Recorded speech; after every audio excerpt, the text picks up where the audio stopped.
Mesdames et messieurs, ladies and gentlemen, we're gathered here today to give thanks for the life of Corporal Nathan Cirillo, struck down last week in the service of his country. His country, our Canada.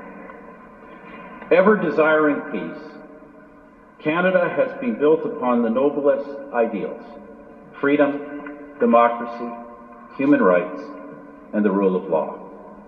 And for as long as these ideals have been the foundation of our country, it has been our men and women in uniform who have been, in the end, their ultimate guardians. Sometimes they have given their lives in that service. Et mercredi dernier, le caporal Cirillo a été celui qui l'a fait le plus récemment. And last Wednesday, Corporal Cirillo became the latest to do so. Corporal Cirillo was a member of one of Canada's great regiments, the Argyll and Sutherland Highlanders of Canada, Princess Louise's. In more than a century of service, with honors earned from the Somme to Afghanistan, this regiment's record of courage under fire is as distinctive as their kilts and their Glengarries. To quote Captain Sam Chapman, who served with the regiment during the Second World War, "It is a history written in blood." Now, sadly, Corporal Cirillo has added another page to that great narrative of devotion unto death. In a bitter and truly heart-wrenching irony, he did so as he guarded Canada's national place of solemn, sacred remembrance. Canadians come together at our National War Memorial and the tomb of the unknown soldier beside it to honor those who have given their lives for their country.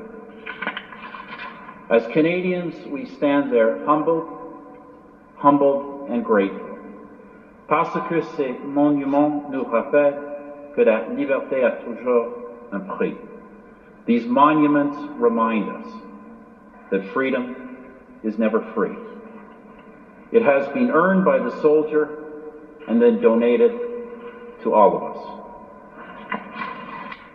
Most of us can never truly understand the significance to a soldier of the simple act of standing reverently on guard at that place.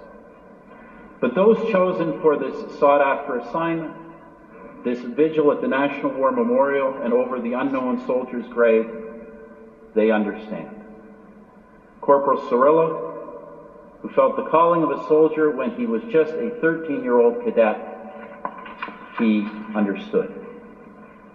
He knew what he was protecting and what he was preserving. He died protecting and preserving it. And I'm pleased to note that after only a brief interruption, on Friday past, the honor guard at that sacred place officially resumed its duties. For Canadians, the memory of Corporal Nathan Cirillo will now be forever linked to that place, just as the crowds that gathered there to honor the returning sentries mirrored those along the Highway of Heroes later that same day to bear witness to Corporal Cirillo's final journey home.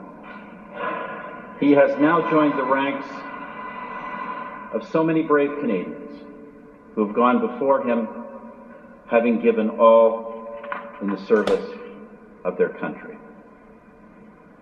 Our hearts are broken at his loss, but our spirits are grateful for his memory. Corporal Cirillo knew what all those men and women who died before him also knew.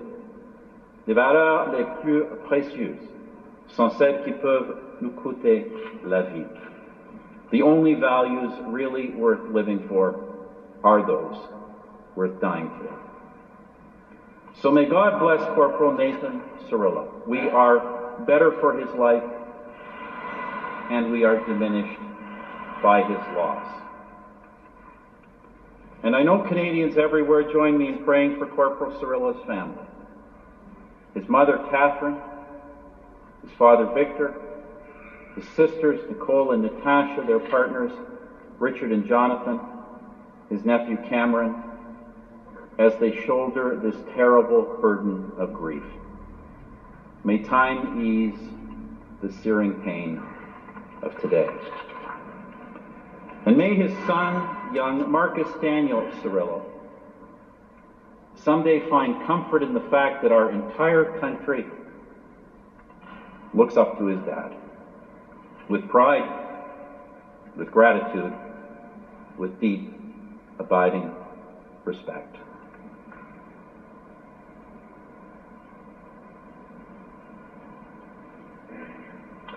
As Canadians, we will persevere, taking strength from the legacy of service of Corporal Cirillo, and giving thanks all the more for the courage and dedication of all the men and women of the Canadian Armed Forces.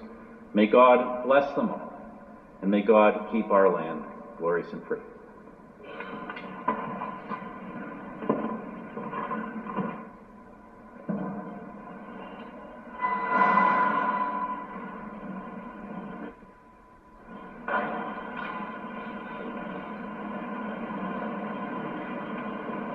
Lieutenant Colonel Lawrence Hatfield, the commanding officer of the Argyll and Sutherland Highlanders of Canada.